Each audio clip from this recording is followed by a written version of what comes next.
Kita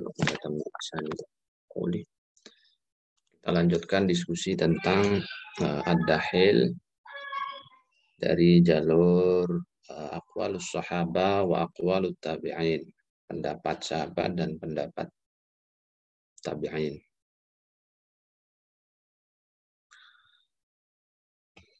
Baik, pertama yang perlu kita ingat bersama adalah tentang siapa itu sahabat dan siapa itu tabi'in. Sahabat itu didefinisikan oleh jumhurul ulama sebagai man laqiya an-nabiyya wa amana bihi wa mata 'alal iman. Siapa yang bertemu Nabi, mengimani ajaran Nabi dan sampai meninggal dia terus dalam kondisi beriman. Itu definisi mayoritas atau jumhurul ulama. Ada definisi, tetapi ini definisi minoritas, artinya tidak banyak, tetapi ada ulama yang berpendapat, yaitu man ro'an nabiyya wa amana bihi wa mata 'alal iman. Kalau yang pertama tadi man laqiya, bertemu, kalau yang kedua ini man ro'a, hanya melihat saja. Baik melihat jarak dekat maupun melihat dari jarak jauh. Lalu dia beriman kepada Nabi dan memegang keimanannya sampai akhir hayat. Nah, ini dia disebut dengan seorang sahabat.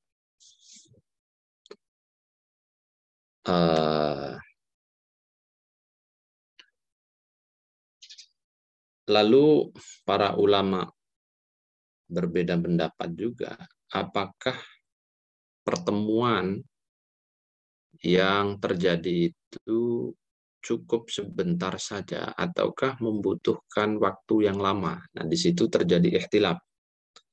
Sebagian mengatakan pertemuannya harus lama, tidak cukup hanya sekilas atau sesaat.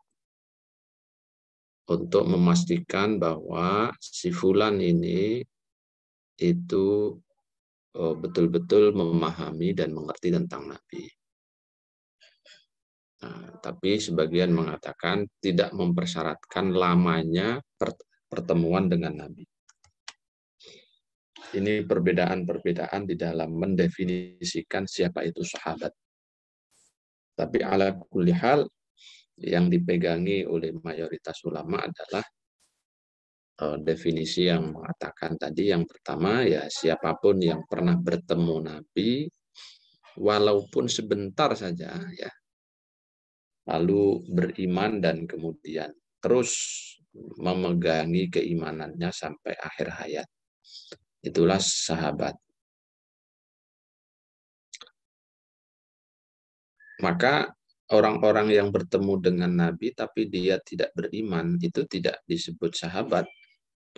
Abu Jahal, Abu Lahab itu tidak disebut sahabat Nabi, walaupun setiap hari melihat Nabi. Bahkan ada hubungan darah dengan Nabi. Abu Lahab itu pamannya Nabi. Tapi tidak bisa disebut sebagai sahabat karena dia tidak beriman sampai akhir hayat kepada Nabi Muhammad SAW. Nah, itu sahabat. Sementara tabi'in, ya, kalau sahabat ini jamak ya, sahabatun itu bentuk jamak. Mufradnya adalah sahabiyun. Sahabiyun berarti sahabat, satu orang sahabat laki-laki. Kalau sahabiyatun itu berarti sahabat perempuan, satu orang sahabat perempuan. Kalau sahabiyun jamaknya bisa ashabun, bisa sahabatun ya. Kalau sahabiyatun perempuan, maka jamaknya sahabiyat, jamak muannas salim ya. Jadi kalau kita ngomong sahabat dalam bahasa Arab itu sebenarnya jamak, tapi diserap ke dalam bahasa Indonesia menjadi bentuk tunggal. Makanya kita sering bicara, ya itu sahabat saya. Ini serapan yang sebenarnya kurang tepat dari bahasa Arab. Karena bahasa aslinya sahabat itu bentuk jamak, tapi ketika diserap, penerapan di Indonesianya menjadi tunggal. Persis seperti serapan kata ulama, ya. Mufradnya alim, jamaknya ulama. Tapi diserap ke Indonesia, ulama itu menjadi tunggal. Padahal dalam bahasa Arab, ulama itu adalah jamak atau plural, ya. Mufradnya adalah alimun. Alimun, alimani, ulama. Ya. Baik, ala kulli hal, ya, kalau Anda membaca bahasa Arab berarti itu adalah jamak, tapi kalau menulis dalam bahasa Indonesia berarti itu maknanya adalah tunggal, ya. Itu pengetahuan tambahan saja secara teknis mengenai sahabat. Makanya kalau kita nulis dalam bahasa Indonesia, kalau yang kita maksud adalah jamak atau plural, maka kita tambahi kata para di depannya, para sahabat. Karena apa? Karena dalam versi bahasa Indonesia sahabat itu tunggal. Tapi kalau dalam bahasa Arab Anda nulisnya, kalau versi Arab sahabah itu ya jamak gitu ya. Jadi tidak usah diberi tambahan lagi. Jadi bisa sahabah jamaknya, bisa juga ashab, ya. Lalu tabi'in. Tabi'in itu juga jamak. Tabi'in ada yaknya di belakang. Jamak mudzakkar salim, ya. Mufradnya adalah tabi'iyun. Tabi'iyun, tabi'iyani, tabi'un, tabi'i, ya, tabi'in. Tabi'un, tabi'ani, tabi'una. Lalu bentuk majrur dan nasabnya tabi'in. Nah, siapa itu tabi'in?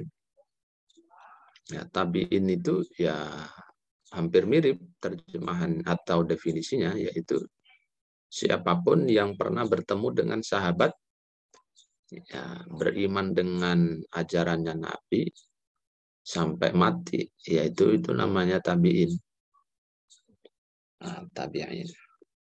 Makna lugatannya tabi'in itu ya pengikut, ya. Ini menjadi istilah baku.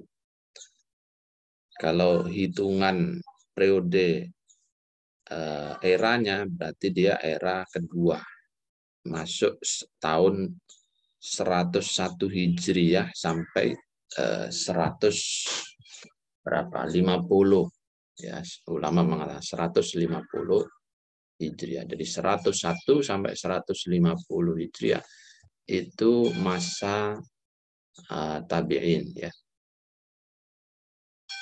Kalau masa sahabat berarti dari tahun pertama sampai tahun 100. Loh Pak, kenapa kok hitungannya begitu?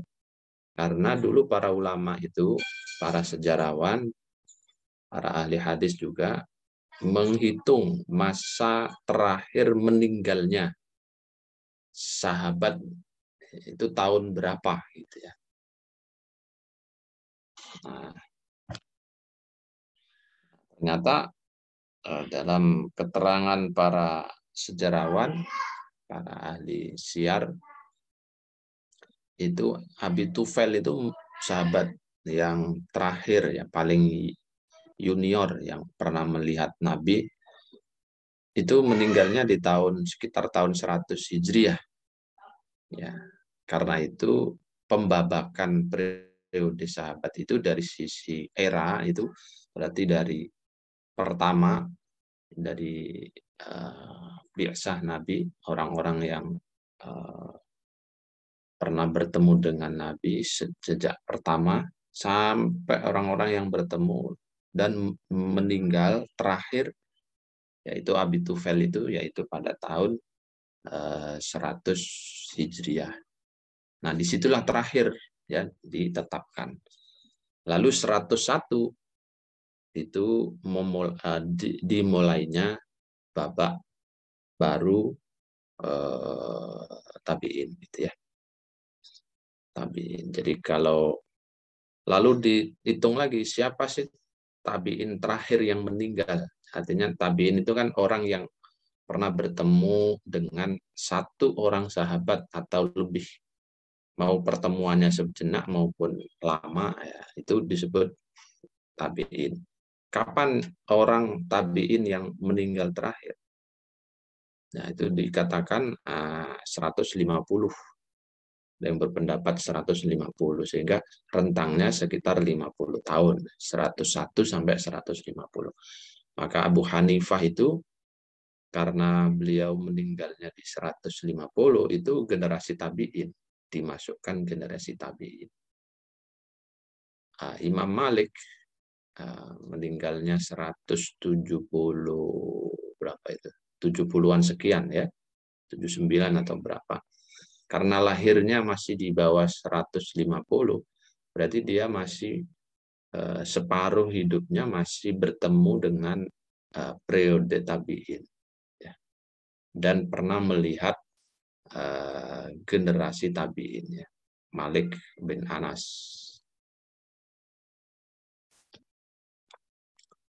Nah, ini periodisasi. Baik, kita sekarang masuk ke dalam tafsir. Lalu ya, dalam penafsiran Al-Quran ya sudah kita pelajari semua. Sumber tafsir itu kan ada yang dikategorisasikan ma'thur, ada yang dikategorisasikan birro'i, ada yang dikategorisasikan bil isyarah. Jadi sumbernya itu hanya ada 3 besarannya ya. Nah, apa saja yang termasuk sumber tafsir bil ma'thur? Minggu lalu sudah kita diskusikan ya, beberapa pertemuan. Yaitu semua sumber yang kita nukil dari generasi awal. Generasi awal itu ya dari Nabi sendiri, kemudian para sahabat Nabi, dan para murid-muridnya sahabat atau generasi tabi'in. Ini pendapat yang paling masyhur ya. Jadi yang dimaksudkan tafsir bil ma'thur itu adalah tafsir-tafsir yang sumber datanya itu kita ambil, kita nukil, kita riwayatkan dari 3 periode itu. Ya, ada yang menambahkan periode atba'ut tabi'in ya. 1 periode di bawahnya tabi'in ya. Jadi memang berbeda-beda, tapi intinya dinukil dari generasi-generasi itulah. Nah, hari ini kita spesifik di 2 generasi pertama, yaitu generasi sahabat dan generasi tabi'in. Nah, bagaimana ini caranya kita mendeteksi, melakukan studi kritis terhadap aqwalus sahabah dan aqwalut tabi'in, pendapat sahabat dan pendapat tabi'in yang termaktub dalam tafsir Al-Quran. Karena pasti ya kalau kita merujuk kepada tafsir, tidak akan sepi dari kutipan aqwalus sahabah dan aqwalut tabi'in. Ya, misalnya kalau kita membaca tafsir Ibnu Jarir At-Tabari, Ibnu Jarir At-Tabari itu generasi atba'ut tabi'in ya. Itu akan kita ketemukan sejumlah riwayat. Ya, ada riwayat berupa hadis Nabi ya, yang kemarin sudah didiskusikan. Ada juga riwayat yang berupa qaul sahabat dan ada yang berupa qaul tabi'in. Nah, kita sebagai pengkaji kan harus kritis terhadap data-data yang berupa riwayat baik dari Nabi, sahabat maupun tabi'in. Nah, karena tipologinya ini berupa riwayat, riwayat itu hanya kita nukil saja, kita tidak beristihad sendiri, tapi nukil saja. Maka cara untuk memverifikasinya itu menggunakan ilmu riwayat. Ilmu riwayat yaitu ilmu hadis.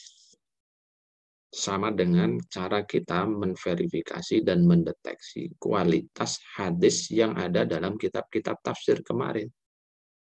Maka naqdus sanadi wal matni kritik sanad dan matan itu menjadi sesuatu yang niscaya kita lakukan untuk mengetahui kualitas pendapat para sahabat dan juga pendapat para tabi'in, sebagaimana pendapatnya Nabi berupa hadis kemarin. Nah, memang ada sedikit perbedaan antara hadis Nabi dengan pendapat sahabat maupun tabi'in. Ya, kalau hadis Nabi itu ya kita sami'na wa ata'na. Kita taslim, ya, menerima sedemikian rupa kalau sudah terverifikasi kebenaran dan kesahihannya, ya, setelah dikaji secara kritis. Tapi kalau aqwalus sahabat, apalagi aqwalut tabi'in yang kita ketemukan dalam kitab tafsir, ya, itu belum tentu langsung sekonyong-konyong kita terima, ya kan? Harus diteliti juga. Sebagaimana hadis juga diteliti kemarin, maka aqwalus sahabat juga diteliti. Nah, untuk memudahkan proses penelitian atau studi kritis terhadap aqwalus sahabah, kita harus mengetahui pembagian aqwalus sahabah. Nah, sebagaimana kita pelajari ya dalam ulumul Quran, tafsir sahabat itu kan rujukannya kalau di klaster dalam garis besarnya itu hanya ada dua, ya. Yang pertama juga rujukan berupa riwayah, gitu ya. Kemudian yang kedua itu rujukan yang berupa ijtihad atau pemahaman sahabat sendiri. Jadi ada dua, ya. Ada kalanya menukil berupa riwayat dari mana? Ya tentu ini dari Nabi. Ya, karena guru mereka adalah Nabi, atau dari sahabat yang lain. Nah, ya. Sahabat lain yang menerima informasi tersebut, gitu ya. Lalu dia nukil pendapatnya. Jadi itu yang pertama, ya. Jadi ada rujukan-rujukan yang berupa nukilan atau riwayat. Nah, riwayat itu bisa dari Nabi, juga bisa dari siapa? Sahabat yang lain. Lupa, kenapa sahabat kok bisa menukil pendapat sahabat yang lain? Lah ya bisa.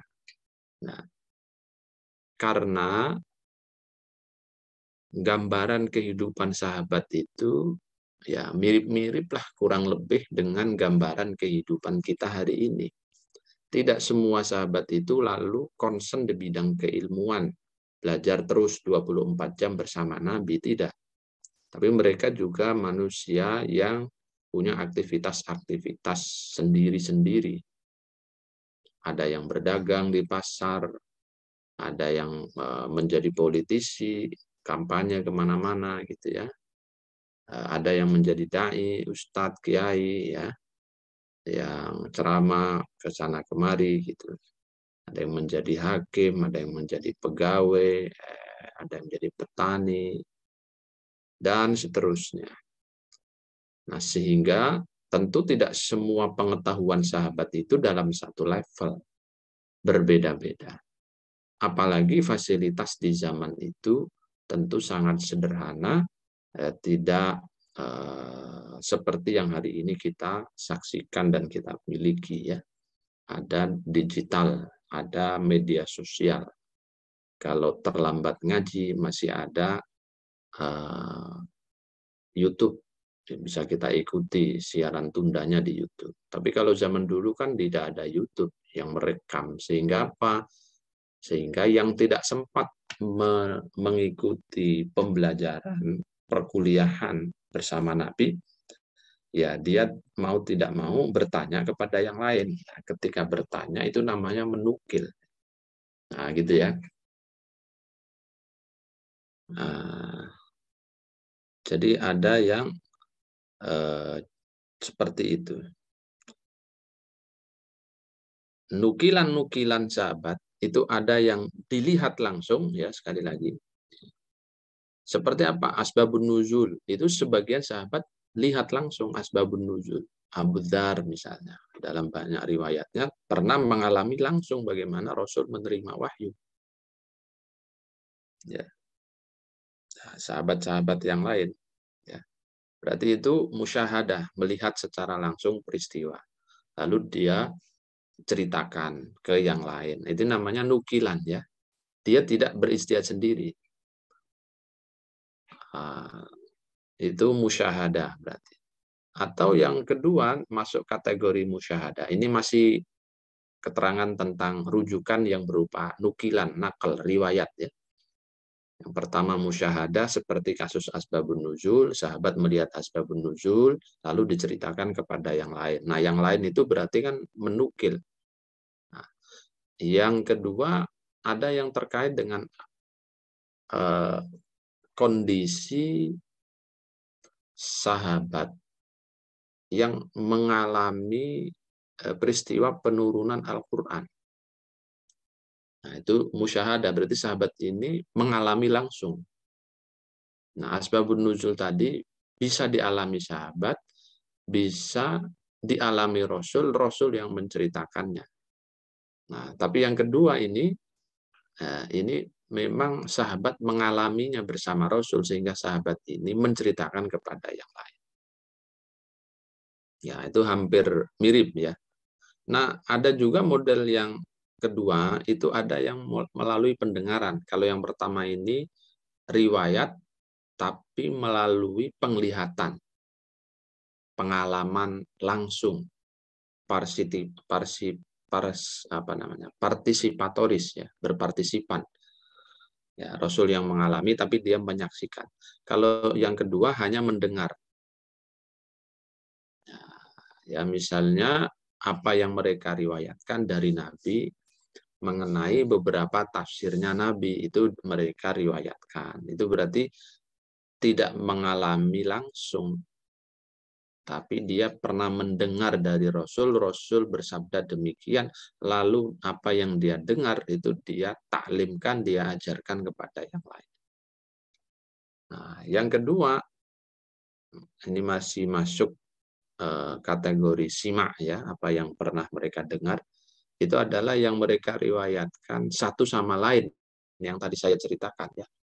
Yang satu hari ini belajar, yang satu di sawah. Nanti yang di sawah tanya kepada yang belajar, tadi dapat info dari Nabi apa? Oh, tapi Nabi tadi menerangkan dapat wahyu ini. Nah, beliau menerangkan begini. Lalu ada juga yang tentang berita-berita ghaibiyat, ya. Masalah-masalah ghaibiyat itu juga diceritakan oleh sahabat. Nah, biasanya sumbernya semua ini tadi yang saya sebut, baik yang dilihat dan dialami langsung maupun hanya yang didengar oleh sahabat, itu masuk kategori yang pertama, yaitu sumber tafsir sahabat yang diperoleh dari apa? Jalur periwayatan atau penukilan. Nah, yang kedua tadi ada yang diperoleh dari istidlal atau ijtihad.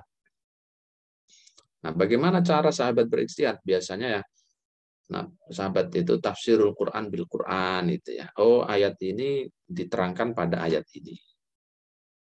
Nah, sebagian Rasul melakukan itu, tapi sahabat juga melakukan sendiri dengan cara ijtihad. Jadi menafsirkan Quran dengan Quran. Ayat A ditafsirkan dengan ayat B. Lalu yang kedua, para sahabat itu berijtihad dengan cara nafsiri Quran dengan sunnah Nabi. Ya, dengan qaulnya Nabi atau dengan perbuatannya Nabi.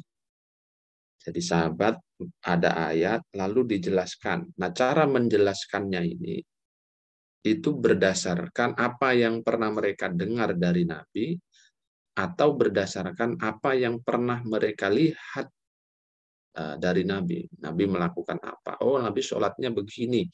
Lalu dia menceritakan cara sholatnya Nabi untuk menjelaskan Misalnya ayat tentang wa aqimus shalah, ya, aqimus shalah, ya. Nah, kemudian yang ketiga, mereka berijtihad berdasarkan bahasa, bersumber pada rujukan-rujukan bahasa Arab, biasanya dari syair-syair, dari kebiasaan apa namanya, peribahasa-peribahasa Arab, percakapan-percakapan orang Arab itu sering, ya, para sahabat melakukan tafsir lugawi, ya, sumbernya adalah bahasa Arab. Ibnu Abbas sering sekali, ya. Satu ketika Ibnu Abbas tidak mengerti makna fatiris samawati wal ard. Lalu satu saat beliau berkunjung ke sebuah daerah perkampungan. Lalu pas saat kunjungan itu beliau melihat ada dua orang sedang berdebat keras, ya, memperebutkan status sumur yang ada di perkampungan itu. Ini sumur milik siapa? Ya, satu mengaku milik dia, yang kedua, oh itu milik saya.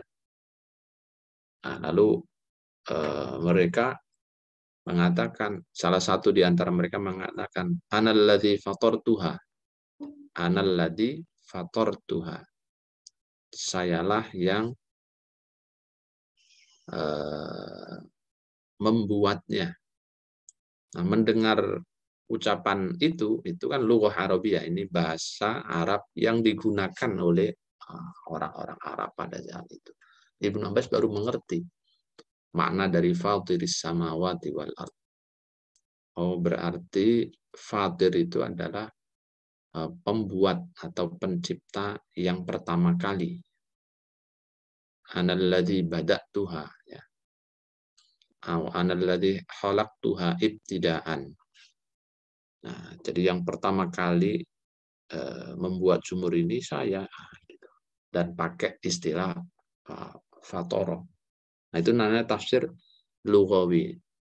Berdasarkan apa? Ijtihad, tapi sumbernya adalah bahasa. Bahasa yang dipercakapkan oleh orang Arab, disyairkan, dituliskan, itu banyak sekali. Ini sahabat, ya, tentang sumber, ya. Jadi ada yang sumber nakal, ada yang sumber ijtihad, ya. Nakal dengan berbagai macamnya tadi, yang ijtihad juga dengan berbagai macam metode dan tata caranya. Nah, sekarang kita cek, ya, pembagian yang lain di dalam apa namanya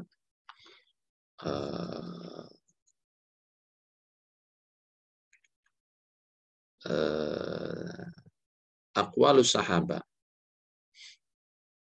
itu disebutkan, ya, yang pertama, kalau sahabat-sahabat itu berijma, berkonsensus, sepakat terhadap satu masalah, ya, maka itu adalah qaul yang harus kita ambil. Jadi kalau membaca kitab tafsir lalu di dalamnya ada qaul sahabat dan ini qaul merupakan ijma para sahabat, oh berarti kita katakan ini pendapat sahabat adalah pendapat yang valid dan otoritatif, ya, atau al-asil fit tafsir. Ya, itu kesimpulan kita, ya. Itu kategori pertama. Misalnya baca tafsir Ibnu Jarir halaman 6, kita temukan ada qaulnya Ibnu Abbas bla bla bla bla bla, gitu, ya. Lalu ternyata qaulnya Ibnu Abbas ini disepakati oleh para sahabat. Ya, setelah Anda cek, ya, banyak sahabat yang berpendapat sama, ya sudah. Nah, berarti ini qaul atau pendapat sahabat bisa diterima, dia adalah pendapat yang valid dan otoritatif. Dalam bahasanya bahasan kita itu disebut dengan al-asil fit tafsir, ya, sumber yang otoritatif. Ya, karena itu ya boleh kita ambil dan kita percaya. Itu kategori pertama. Yang kedua, ada kaul sahabat itu yang mukhtalaf fihi. Mukhtalaf fihi itu artinya apa? Ya, mereka berselisih pendapat. Contohnya, ya, sebelum contoh begini. Nah, terhadap pendapat-pendapat yang diperselisihkan di antara sahabat, ini kita harus melakukan kajian lebih dalam sebelum menentukan apakah ini masuk dahil atau tidak. Gitu.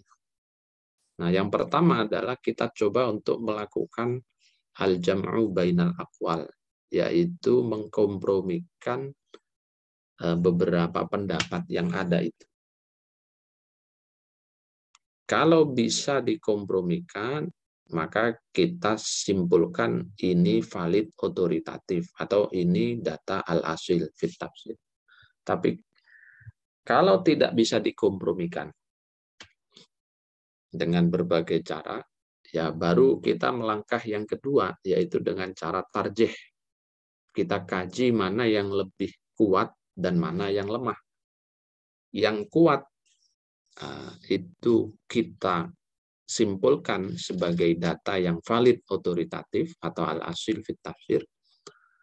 Kalau yang lemah, apalagi palsu misalnya ya riwayatnya, itu berarti kita golongkan sebagai data yang non otoritatif, yang tidak valid, atau dalam istilah kajian kita sebut ad-dahil fit tafsir.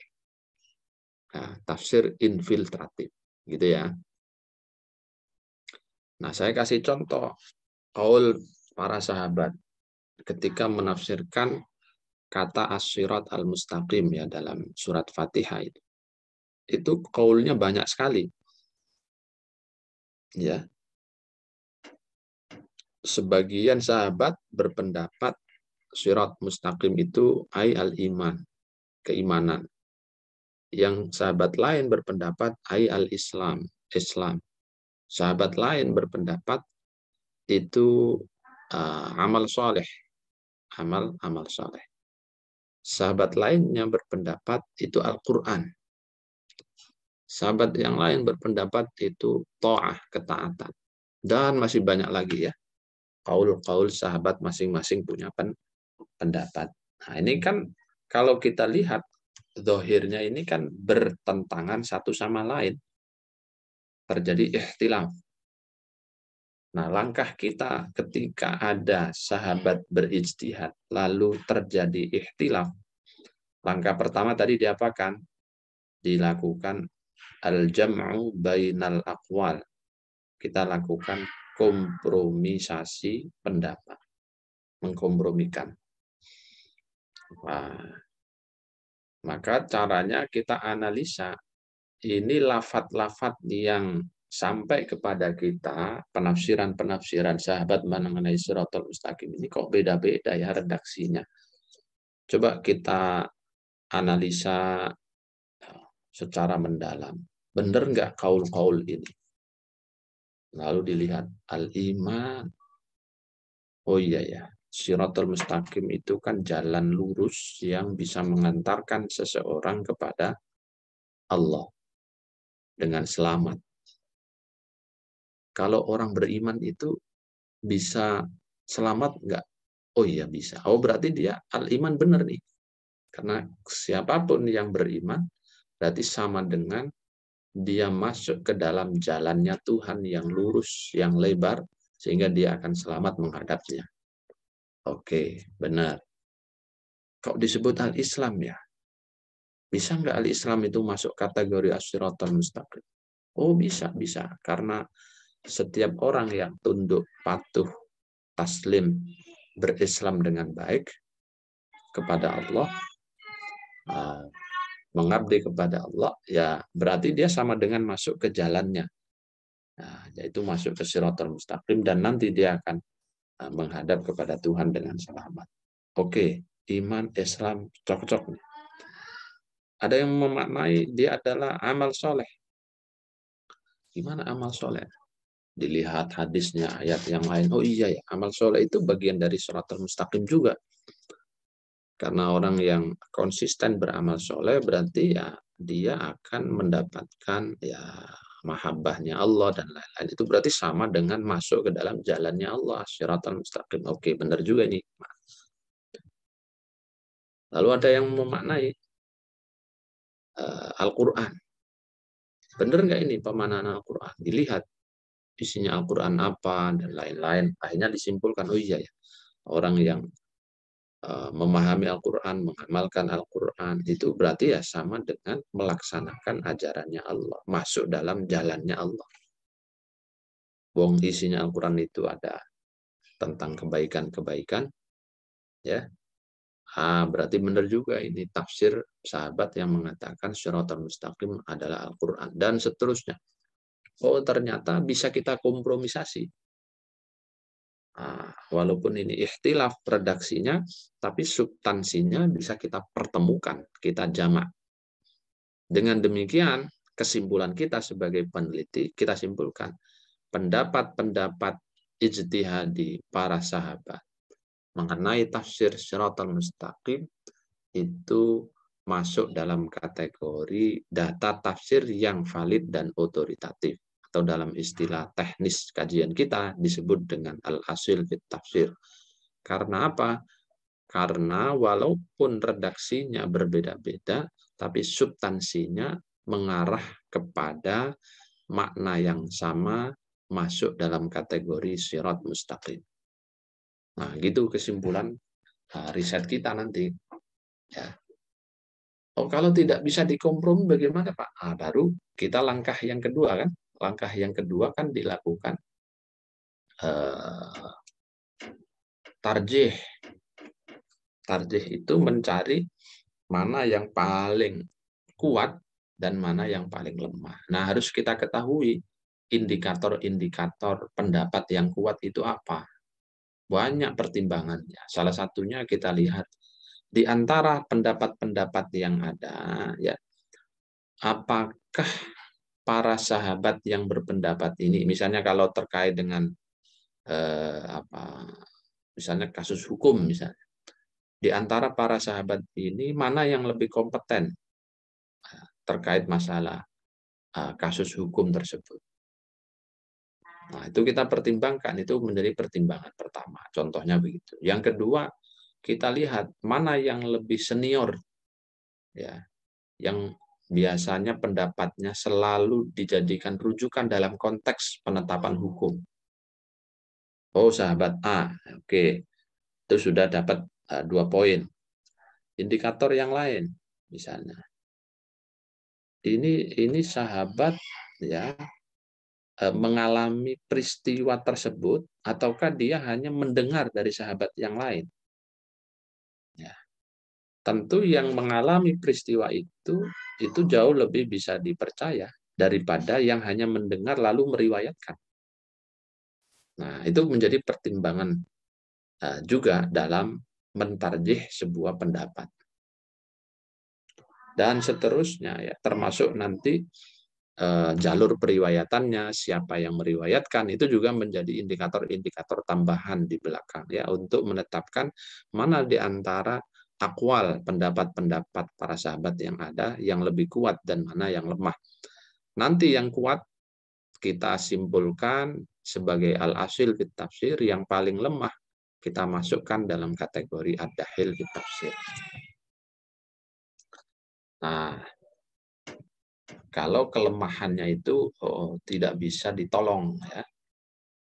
Ya, misalnya lemahnya sangat sangat katakanlah bertentangan dengan substansi dan pokok-pokok ajaran agama misalnya ya. Nah, itu kita masukkan sebagai bagian dari ad-dahil. Nah, ini cara ya, di antara cara kita melakukan deteksi dan analisa kritis terhadap aqwalus sahabat.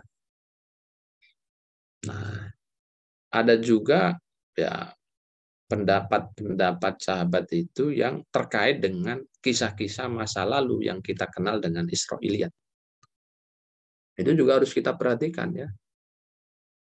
Jalur periwayatannya benar atau tidak. Itu menjadi pertimbangan penting. Dan mengenai hal ini nanti akan kita bahas secara khusus ya mengenai Israiliyat itu. Jadi poin yang harus diingat-ingat adalah tadi aqwalus sahabat itu tidak dalam satu level tetapi dia berkategori. Ada banyak kategori, ada yang disepakati, ada yang kemudian mereka sendiri berikhtilaf atau berbeda pendapat. Terhadap pendapat yang mereka sepakati, ya kita sami'na wa ata'na dan kita simpulkan itu sebagai bagian dari al-asil fit tafsir kalau kita temukan dalam kitab tafsir. Ya. Tapi yang ikhtilaf ya kita lakukan kajian secara mendetail seperti yang tadi sudah saya sampaikan. Baru kita simpulkan. Pak, memang ada Pak kaul sahabat itu yang misalnya mereka ijma, ya ada tapi memang jumlahnya nggak banyak gitu. Ya, misalnya tentang tadi persoalan-persoalan asbabun nuzul biasanya banyak riwayat itu. Ada juga misalnya persoalan terjadi ikhtilaf ya dulu di kalangan Ansor dan Muhajirin. Kapan seseorang itu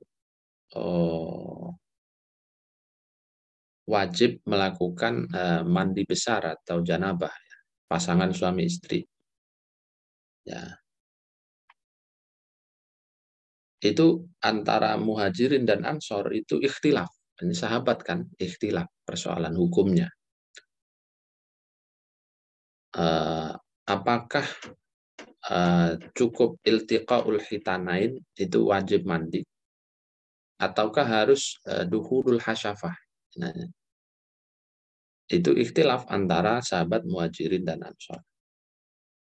Tapi kemudian ada sebuah riwayat yang karena mereka ikhtilaf dan lumayan ikhtilafnya, lalu tanya kepada Aisyah sebagai istri Nabi. Jadi banyak peristiwa-peristiwa kekeluargaan, hubungan suami istri yang diriwayatkan oleh Ibunda Aisyah. Jadi kalau tidak ada Ibunda Aisyah mungkin kita agak susah ya mencari fatwa-fatwa soal keluarga itu ya. Lalu Ibunda Aisyah memberikan jawaban bahwa wajib mandi besar bimujarrad iltiqa al-hitanain. Jadi kalau sudah bersentuhan dua hitan walaupun belum masuk ya, mohon maaf itu sudah wajib mandi. Lalu setelah mereka sebelumnya terjadi perbedaan pendapat karena mendapat fatwa dari Sayyidatuna Aisyah sebagai istri Nabi, ya akhirnya sami nawatokna mereka sepakat semua sejak saat itu. Nah ini terhadap sesuatu yang mujma'. Nah ini kan menafsirkan apa ayat itu ya, kasus ayat apa namanya ayatnya itu. Yang kuntum junuban fattaharu apa ayatnya lengkapnya itu ya. Jadi sudah muttafaq alaihi atau mujma' alaihi. Nah, yang ikhtilaf ya lebih banyak ya. Nah, nanti Anda baca dalam buku Tafsirus Sahabah, ada itu satu buku risalah bisa di-download namanya Tafsirus Sahabah. Nah, di situ banyak sekali contoh-contoh tafsiran para sahabat. Nah, tinggal nanti kalau Anda membaca terutama dalam kitab-kitab tafsir tinggal dideteksi apakah ini termasuk mujma' alaihi ataukah mukhtalaf fihi. Kalau mukhtalaf fihi, kalau mujma' alaihi disepakati di antara mereka, maka kita tetap deteksi riwayatnya sahih atau tidak di jalur riwayatnya. Kalau sahih sami'na wa ta'na kita masukkan dalam kategori al-asil fit tafsir. Tapi kalau bermasalah ya walaupun itu persoalan dikatakan ijma, tapi kalau sanadnya bermasalah, tunggu dulu ya berarti itu lemah ya. Berarti tidak dihukumi marfu' gitu. Nah, itu ya. Nanti juga ada kategori lain-lainnya ya, terutama masalah Israiliyat akan kita lihat pada pertemuan khusus mengenai Israiliyat. Nah, mengenai aqwalut tabi'in hampir sama kategorisasinya ya. Ada aqwal tabi'in, pendapat tabi'in yang disepakati oleh mereka dan ini jumlahnya tentu tidak banyak. Kita cek kekuatan sanadnya ya. Kalau sahih ya kita terima, kalau enggak ya kita masukkan kategori ad-dahil. Yang kedua ada yang mukhtalaf fihi. Mukhtalaf fihi itu artinya ya yang mereka perdebatkan juga di antara mereka. Maka kita lihat tadi kalau bisa dilakukan al-jam'u bainal aqwal ya kita lakukan, kalau tidak bisa maka melangkah ke langkah selanjutnya yaitu at-tarjih bainal aqwal. Indikator-indikatornya hampir mirip ya untuk melakukan tarjih ya, mana sahabatnya ini senior atau junior, itu pertimbangan. Sahabatnya ini sering menukil riwayat Israiliyat atau tidak. Sahabat ini dalam kasus yang sedang diperbincangkan ahli atau tidak ahlinya, itu menjadi pertimbangan-pertimbangan dalam mentarjih akwal tabi'in ya, tabi'in sahabat juga demikian ya. Nah, setelah itu baru bisa kita tentukan, oh ini al-asil otoritatif, oh ini ad-dahil infiltratif. Nah, itulah kira-kira gambaran langkah-langkah metodologis di dalam kajian kritik tafsir. Nah, saya ingin memberi contoh ya. Misalnya ada seorang tabi'in senior, yaitu Mujahid bin Jabir, salah satu muridnya Abdullah bin Abbas. Ibnu Abbas ini kan hibrul ummah ya, turjumanul Quran ya, saudara sepupunya Nabi yang punya keistimewaan sebagai penafsir Al-Quran itu. Nah, di antara murid-murid beliau ada Mujahid bin Jabir, ada Sa'id bin Musayyab, ada Ikrimah. Ikrimah ini ya pembantunya atau budaknya Ibnu Abbas. Nah, di antara murid-murid beliau itu yang paling progresif ya dalam dunia penafsiran khususnya itu ya Mujahid bin Jabir ini. Nah, salah satu tafsiran Mujahid itu misalnya dalam qauluhu ta'ala wa minal laili fatahajjad bihi nafilatan laka asa ayyab'atsaka rabbuka maqaman mahmuda. Asa ayyab'atsaka rabbuka maqaman mahmuda. Ditafsirkan oleh Mujahid, seorang tabi'in, dengan an yajlisaka rabbuka ma'ahu ala arsyihi. Kata Mujahid, jadi engkau wahai Muhammad ya sampai pada makom di mana ya Tuhan itu meletakkan kamu ya, duduk berdampingan di atas arsy-Nya. Nah, pendapat siapa ini? Mujahid ini mendapat komentar yang banyak sekali dari para ulama. Lalu dicek ya kualitas pendapatnya. Pertama dilihat kasus yang dibicarakan atau yang ditafsirkan oleh Mujahid ini kan kasus sifat ya, sifat ketuhanan. Yang kedua masuk dalam wilayah ghaibiyat, masalah gaib. Ya. Yang ketiga setelah dicek ternyata pendapat ini adalah pendapat infirad. Pendapat infirad itu pendapat personal yang tidak didukung oleh pendapat-pendapat yang lain dari kalangan tabi'in. Nah, karena itu kemudian disimpulkan ya oleh para ulama, tafsirannya Mujahid bin Jabir ini sebagai tafsiran yang dahil, ya, yang infiltratif, ya, dia tidak bisa dimasukkan sebagai data penafsiran yang valid dan otoritatif, ya, karena pertimbangan-pertimbangan tadi. Ini masalah ghaibiyat. Ghaibiyat itu ya, kaedah umumnya menurut para ulama tidak boleh dikiaskan dengan apa yang terjadi di alam syahada. Alam kita ini yang bisa kita panca indera itu alam syahada. Jadi apa yang terjadi di alam gaib itu tidak boleh disamakan dengan apa yang terjadi atau dikiaskan dengan apa yang terjadi di alam syahadah, alam yang kita lihat dengan panca indera. Nah, yang dilakukan oleh Mujahid kan seperti itu. Paling tidak dari kaulnya tadi. Jadi dia seakan-akan menggambarkan Nabi itu duduk bersama Tuhan di atas arsy. Ini kan pemberian gambaran terhadap sesuatu yang gaib. Kan arsy itu gaib. Duduknya Tuhan seperti apa itu sesuatu yang gaib. Dan ini bermasalah. Masuk dalam wilayah mutasyabihat. Sehingga dikritik oleh para ulama.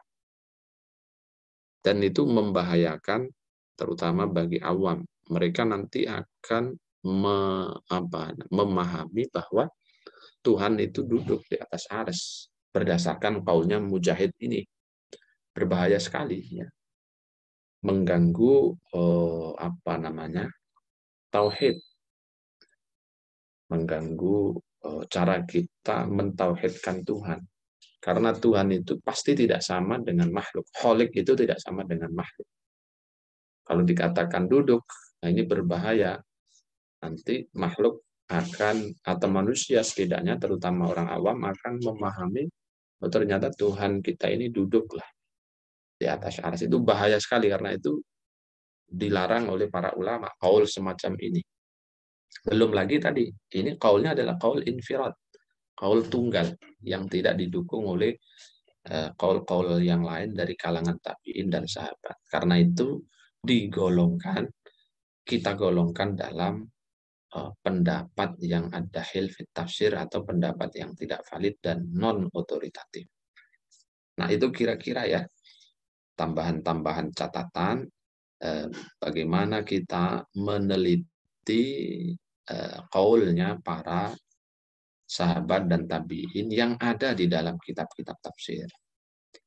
Nah, jadi saya harapkan apa yang tadi saya sampaikan itu sudah dicatat sedemikian rupa langkah-langkahnya, sehingga nanti ketika Anda melakukan riset, itu dianalisa gitu. Setiap data yang Anda baca tidak sekedar dinukil lalu diberikan footnote, tapi setelah itu harus ada analisanya. Nah, di antara cara menganalisa, ya pelajaran kita ini. Oh, ini datanya berupa riwayat. Berarti saya harus menguasai kritik sanad, kritik matan. Riwayatnya berupa apa ini? Oh, hadis. Nah, hadis kemarin sudah ada langkah-langkahnya. Oh, datanya ini berupa pendapat sahabat. Oh, kebetulan ini pendapatnya Ibnu Mas'ud nih. Nah, oke, Anda cek sanadnya bagaimana. Ini termasuk pembicaraan yang disepakati sahabat yang lain atau tidak. Atau ini termasuk yang ijtihadi atau non ijtihadi. Itu diperiksa. Ya, Anda lakukan pemeriksaan secara kritis, baru kemudian Anda simpulkan datanya ini otoritatif atau non otoritatif. Baik, itu ya beberapa catatan yang saya anggap penting. Kalau ada hal-hal yang ingin ditanyakan, saya persilakan.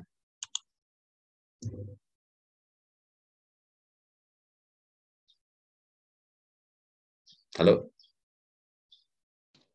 Iya, Bapak. Silakan kalau ada yang ingin bertanya. Mungkin yang pertanyaan Lastri tadi ya, Bapak. Lastri kurang paham yang tentang ad-dakhil bi isyarah yang di PPT tadi, Bapak. Belum paham yang di situ. Dahil bil isyarah sebenarnya nanti kan ada kita di belakang itu ketika membahas tentang kaum batiniyah, kaum sufi, ya kan. Di situ nanti akan kita bahas bagaimana indikator-indikator tafsir bil isyarah yang masuk kategori al-asil dan yang masuk kategori at-tahil. Tapi sebagai respon dari pertanyaan yang ada, secara umum yang dimaksud dengan tafsir bil isyarah itu Berarti tafsir-tafsir yang sumbernya itu berasal dari intuisi. Nah, intuisi itu apa? Ya bahasa agama kita ilham. Ilham ya, ilham. Nah, siapa yang biasa mendapatkan ilham? Ya, tentu saja mereka-mereka yang punya kedekatan dengan Tuhan gitu ya. Yang muamalahnya dengan Tuhan baik, dengan sesama baik, dengan Al-Qur'an juga istiqomah, biasanya dalam titik tertentu akan mendapatkan ilham-ilham. Ya, malaikat memberikan inspirasi-inspirasi, yang inspirasi itu menyeruak dari dalam batinnya, lalu dia sampaikan. Ya.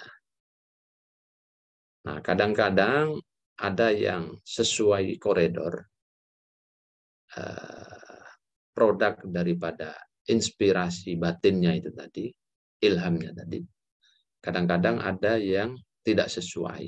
Nah, itu ada indikator-indikator ukuran secara dohirnya. Nah, begitu nanti kalau indikator-indikator dohir ini itu tidak dilampaui, maka kita golongkan produk tafsir yang sumbernya adalah ilham atau batin tadi itu, atau isyarah tadi itu termasuk al-asil.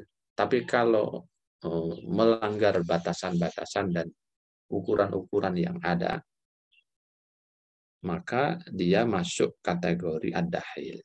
Nah, batasan dan ukurannya apa? Ya, nanti kita bahas pada waktu tafsir batiniyah. Nah, nanti ada di situ. Nah, di buku saya juga sudah saya sebutkan ya, menukil dari siapa Asy-Syatibi dan beberapa ulama yang lain. Ya. Jadi tafsir yang berasal dari dzauq, perasaan, ya, dari batin, dari intuisi, dari ilham, itu bisa diterima ya, asal tidak bertentangan misalnya dengan pokok-pokok ajaran agama. Tidak bertentangan misalnya dengan fakta sejarah, tidak bertentangan dengan hukum akal, tidak bertentangan misalnya dengan apa lagi ya, batas-batas kewajaran, dan seterusnya. Di situ ada indikator-indikatornya. Nah, kalau indikator ini tidak dilewati, maka kita sebut al-asil. Tapi kalau itu dilewati, dilanggar, ya, maka tafsir isyari atau tafsir yang bersumber dari isyarat batin atau dari intuisi, ilham, ya kita masukkan dahil kalau itu melanggar batasan-batasan atau indikator-indikator tadi. Nanti detailnya akan kita bahas pada pertemuan yang akan datang. Tapi kira-kira itulah sebagai informasi awal. Bapak izin bertanya. Ya. Ini yang mengenai kan pendapat sahabat itu ada yang rujukannya ijtihad, ada yang beriwayah. Berarti kalau rujukannya itu yang beriwayah itu enggak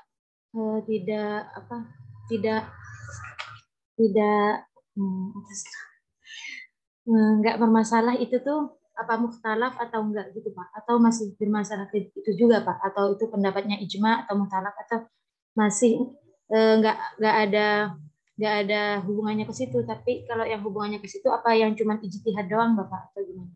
Kayak semisal tadi contohnya yang Ibnu Abbas yang menafsirkan Fatirus Samawat, apakah itu para sahabat jadinya ijma kalau itu artinya memang membuat, ataukah dia mukhtalaf juga jadinya Pak?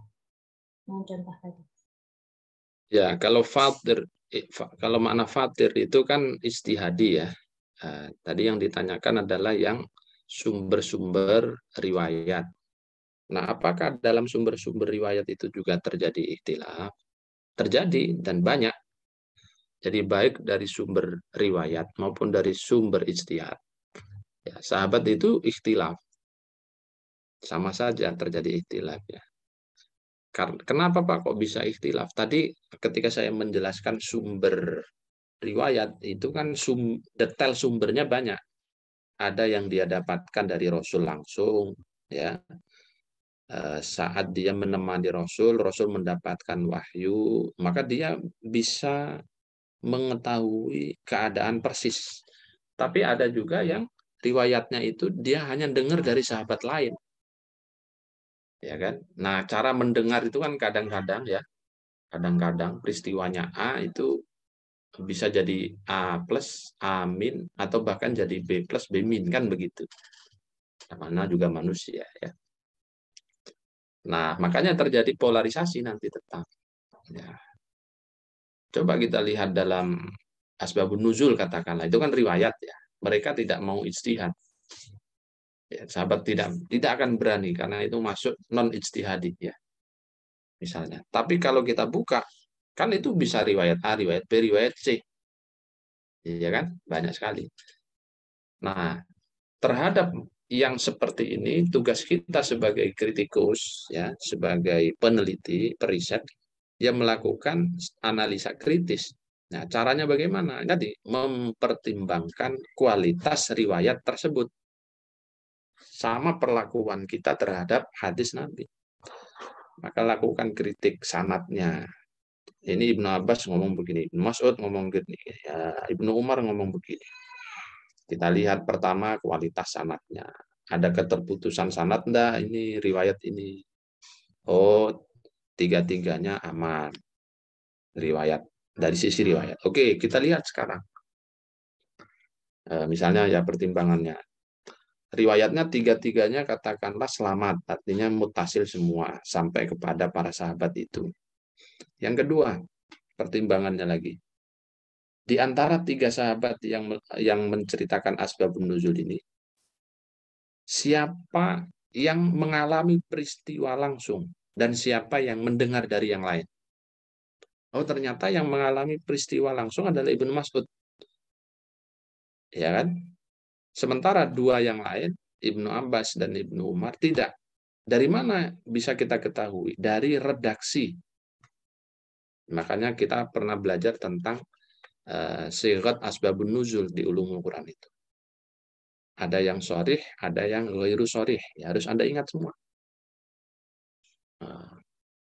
Yang sharih berarti misalnya ra'aitun nabiyya, misalnya begitu. Saya melihat Nabi, itu kan indikator bahwa dia melihat langsung.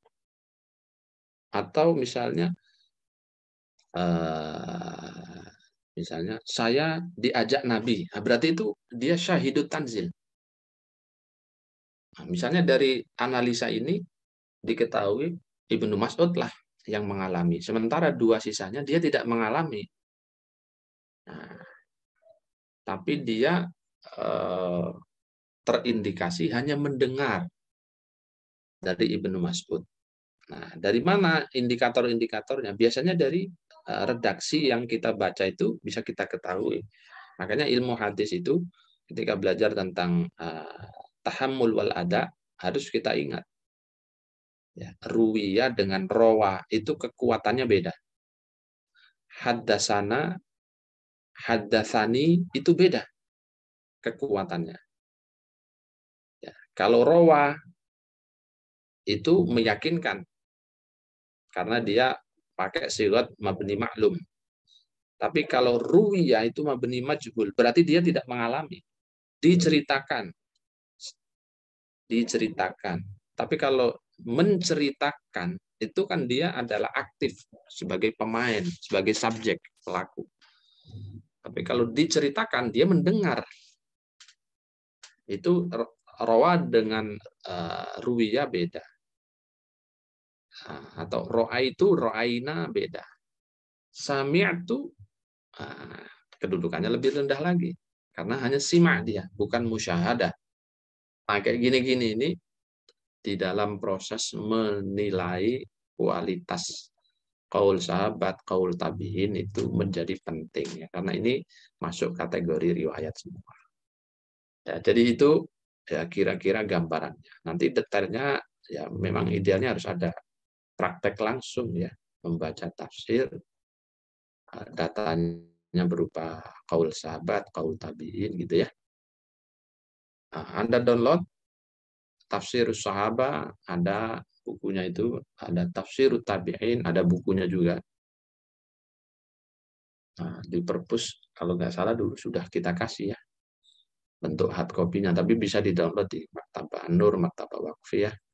Di situ banyak sekali contoh-contoh. Jadi ini risalah ya, yang dikumpulkan oleh seorang pengkaji ya, dari berbagai macam buku kitab, ya, lalu dikumpulkan dalam satu risalah. Isinya ya qaulnya sahabat dan qaulnya tabi'in. Nah, di luar itu tentu masih banyak, itu hanya contoh saja. Gimana sih sahabat menafsirkan Al-Quran? Nah, itu bisa membantu.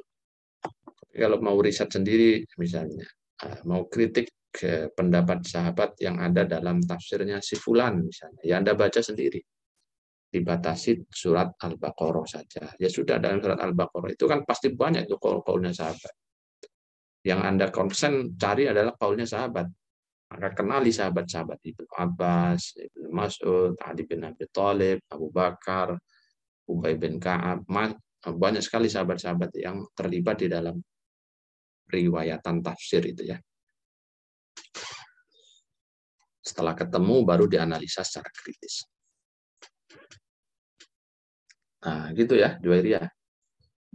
Berarti untuk yang tadi fatir itu Bapak, dia tuh kan tadi, oh ini ternyata dimanain membuat gitu. Itu pas jadinya juga ijma para sahabat semua atau ikhtilaf juga Pak kalau di situ?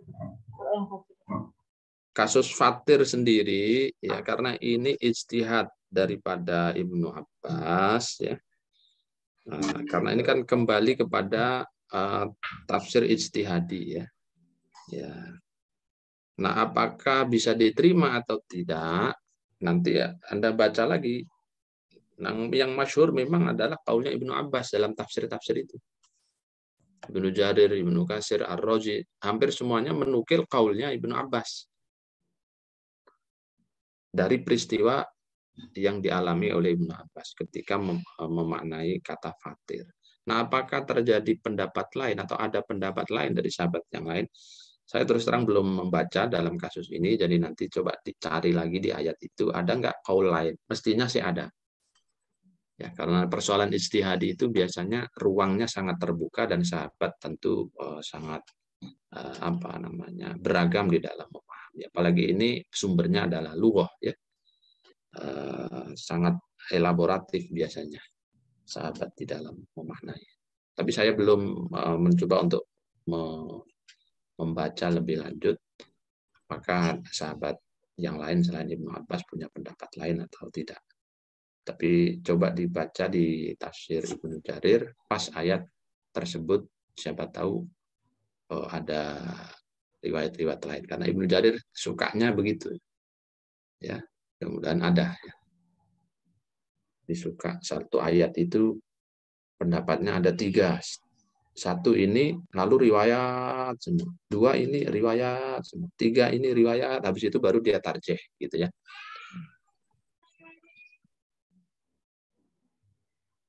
Oke. Terima kasih banyak Bapak. Cukup? Masih ada lagi?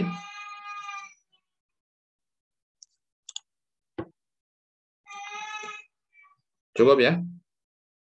Udah jam 9.21, saya ditunggu kelas 1-nya. Ketemu lagi insya Allah di pertemuan yang akan datang. Semoga ada manfaat dan barokahnya. Walafu minkum. Wassalamualaikum warahmatullahi wabarakatuh. Waalaikumsalam warahmatullahi wabarakatuh. Terima kasih banyak Pak.